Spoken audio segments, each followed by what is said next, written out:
नमस्कार, स्वागत है आपका लाइव टीवी समाचार लोकतंत्र की आवाज में।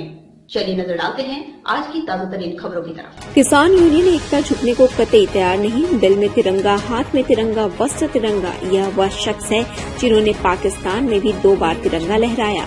जिस प्रकार सभी जानते हैं कि तिरंगा हमारा राष्ट्र ध्वज है, जिस प्रकार चाचा हिंदुस्तानी अपने जज्बे को बढ़ाते हुए और किसानों का साथ देते हुए नजर आ रहे हैं। 26 तारीख को निकालेंगे बहुत बड़ा संगठन द्वारा रैलियों का जमावड़ा। गाजियाबाद से लाइव टीवी समाचार के लिए संवाददाता निधि शर्मा की खास रिपोर्ट। जिस तरह से आपने ये तिरंगा लिया हुआ है, ये हमारे भारत का प्रतीक है और सबसे बड़ी यही है कि एकता ही हमारे तिरंगे में है। तो जिस तरह से आप तीनों भाई एकजुट होकर खड़े हैं, तो उसके लिए मेरे चैनल में पहले तो आपका स्वागत है। और मैं यही जानना चाहती हूँ किस तरह से किसान आंदोलन चल रहा है और किसान आंदोलन जब तक चलता रहेगा जब तक सरकार मांगे पूरी नहीं करेगी। 9 से 10 बार आपकी वार्ता हो चुकी है, उसके बाद भी आज तक मतलब किसानों के पक्ष में कोई भी समाचार इस तरह से नहीं आया है कि किसान के पक्ष में हो। तो उससे आपको क्या लग रहा है? इन्हें माननी पड़ेगी बात, सरकार को झुकना पड़ेगा, क्योंकि ये किसान अपने बात पे और अपने हक पे सच बात कहेगी। क्योंकि किसानों को दिख रहा है कि हमारे पास अब रह क्या जाएगा। इतनी मेहनत मजदूरी करते हैं खेती के अंदर और इतनी मेहनत करते हैं, और जो बंजर जमीन होती है उसको भी उसे उपजाऊ लाख बना देते हैं और रात दिन उसमें मेहनत करते हैं।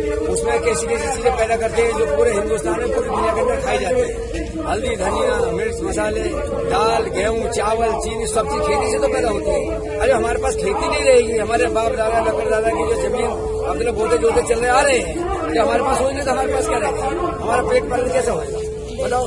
आज आपने जिस तरह से पोशाक पहनी है अपने भारत की, अपने तिरंगे की, और बाखूबी लग भी आप बहुत ही प्यारे रहे हैं। तो आप अपने जो हमारे प्रधानमंत्री मोदी जी से हैं, तो आप उनसे इस तिरंगे के माध्यम से क्या अपना संदेश पहुंचाना चाहेंगे उन तक? मेरा नाम सुभाष चंदेल है और मैं चाचा हिंदुस्तानी के नाम से जाना जाता हूँ। मैं भारत के सभी खिलाड़ियों का संवर्धन करता हूँ। मैं 2 बार पाकिस्तान, बांग्लादेश, श्रीलंका, साउथ अफ्रीका और भी बहुत सारी कंट्रियों में विजिट किया है और भारत के संपूर्ण जिलों में, स्टेटों में मैं अपना राष्ट्रीय ध्वज फहराता हूँ। जैसे कि 26 जनवरी आ रही है, माननीय मोदी जी कह रहे हैं कि भाई हम अपना गणतंत्र दिवस वहीं पे मनाएंगे। तो हम तो किसानों के साथ हैं, किसान के बेटे हैं। हमारा भी एक दायित्व बनता है राष्ट्र ध्वज फहराते हुए हम भी दिल्ली कूच करें, जहाँ मोदी जी राष्ट्र ध्वज फहराएंगे वहाँ हम लोग भी राष्ट्र ध्वज फहराएंगे। 26 तारीख को क्या रुझान रहेगा किसानों की ओर से? किसान ट्रैक्टर रैली करके वहाँ अपना स्टैंड करेंगे, अपना परेड करेंगे और हम लोग वहाँ राष्ट्र ध्वज फहराएंगे। शांतिपूर्वक तरह से होगा। सर, जिस तरह से आपकी मांगे जायज है और इन मांगों को अभी सरकार नहीं मान रही है, क्योंकि 9 बार बातें हो चुकी हैं, वार्ता हुई है, अभी भी ये है कि एक बार और बात होगी किसानों के। तो यही चीज पूछना चाहती हूँ कि जिस तरह से सभी किसान भाई, हमारे पंजाबी भाई, सारे किसान भाई एक ही चीज कह रहे हैं कि जब तक ये 3 काले कानून नहीं हटते हैं हम यहाँ से नहीं हटेंगे।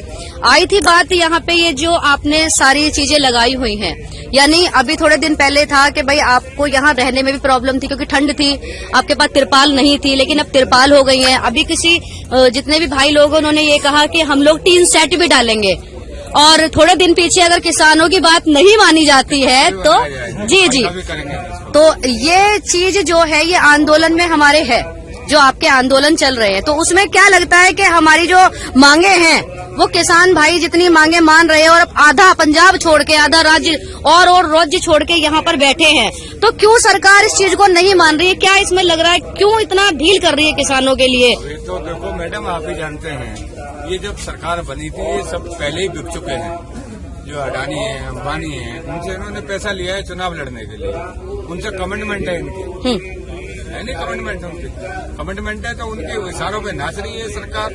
जिसने देश की जनता ने इनको मैंडेट दिया है, कितने खुले मन से मैंडेट दिया है, तो उनपे तो कभी कहीं कोई आ ही नहीं रहे। कितने 50 दिन हो गए हैं तकरीबन, है हमारे 60 लोग शहीद भी हो गए हैं, 60 किसान शहीद हो गए हैं, हमारे बच्चे बैठे हैं, हमारी ये बहन बेटियां हैं बैठी हुई हैं, कोई लखीमपुर से आया, कोई उधमपुर से आया, कोई भाजपुर से आया हुआ है, कोई उत्तराखंड से आया हुआ है। इनको शर्म नहीं आती इन सरकारों को? ये लोकतंत्र है, ये लोकतंत्र है। ये जिस तरह तो अपनी बात कह सकते हैं हम लोग, हमारी बात कहने का अधिकार है। ये तानाशाही नहीं चलेगी यहाँ। जब तक ये काले कानून नहीं वापिस होंगे तब तक हम जाने वाले नहीं हैं, हम लोग किसान लोग। जिस तरह बाबूजी भैया बूढ़े बुजुर्ग, जवान, बूढ़ा बुजुर्ग, बच्चा तक यहाँ पर ठंड में किकड़ती ठंड में आज यहाँ पर है, और आज आपके पीछे इतना प्यारा ये हमारे देश का झंडा, हमारा गौरव, हमारा तिरंगा ये आपके साथ है, तो क्या लगता है कि किसान जीतेगा? जवान हमने खेतों में पानी दिया है ऐसी ठंड में, और बरसात में हमने खेती करी है। कुछ नहीं होने वाले, दिखने वाले। तो आप लोग देख सकते हैं जिस तरह से किसान भाई सभी एक हैं, और ये यहाँ पर ना तो किसी लड़ाई के लिए आए हैं, ना किसी झगड़े के लिए, सिर्फ अपने जो इनके काले कानून बने हुए हैं उनसे ये सिर्फ उन्हें हटाने की मांग कर रहे हैं। जिस प्रकार आप देख सकते हैं सभी भाई यहाँ पर एकजुट हैं।